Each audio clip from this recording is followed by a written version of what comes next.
It's happening again. A variety of different unexplained lights in the sky popping up around Cape County. Could it be explained, or is it something out of this world? Holly Brantley did some unusual investigating today. To find out, she joins us live. Holly, what did you learn?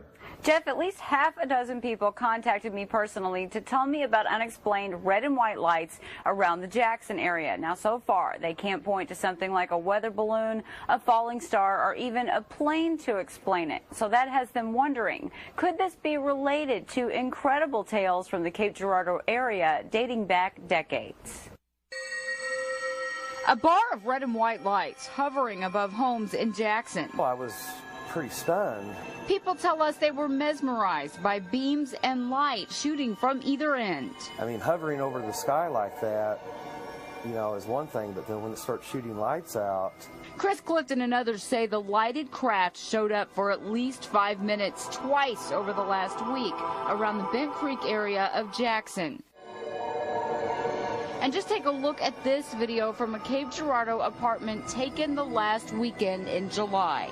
I don't know why that is such a busy area for unidentified flying objects. Recent sightings prompted Clifton and others to do some research, and they learned our area is no stranger to the unexplained. Now they wonder, could all these close encounters of the heartland kind be the product of something out of this world? I think a lot of people probably have witnessed things. First, let's go all the way back to 1941, April in Cape Girardeau. Reverend William Huffman of Red Star Baptist Church gets a call about a plane crash and is asked to help. His granddaughter recalled the so-called family secret in this interview. You couldn't see those eyes and not be affected. A recreated picture is the most compelling part of her grandfather's story. There was no plane, instead a saucer, he says, with 3 alien bodies. Mann says her grandfather was sworn to secrecy. Through her own research, Mann discovered top-secret declassified documents from archives in Washington, D.C., also detailing her grandfather's tale. I think it's arrogant to think that a God that we have that is so awesome created just us.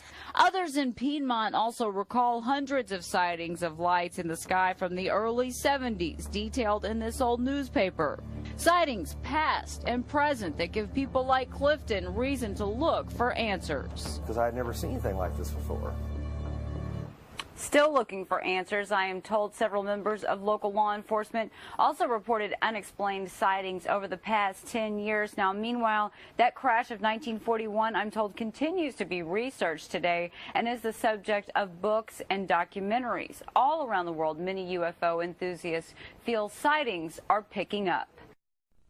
If you noticed strange lights in the sky over the weekend, you aren't alone. KCTV5's Alan Shope went to Lee's Summit to get to the bottom of more than a dozen UFO sightings. I mean, it's actually pretty large. It looked like it's about a mile away. It was not something Felix Figueroa and his friends expected to see last weekend. We'll make sure everyone immediately, while it's still fresh in their mind, draws a picture of what they saw. And so we all took out a piece of paper and we all do the same thing. Yeah, a strange metal-looking ship hovering over Lee's Summit. Felix says he never really believed in UFOs till now. We were all stunned. I mean, we were all just in awe. I mean, I don't even know how I didn't run off the road. Felix is not alone. Margie Kay with the Missouri Mutual UFO Network says it was a busy weekend in Kansas City.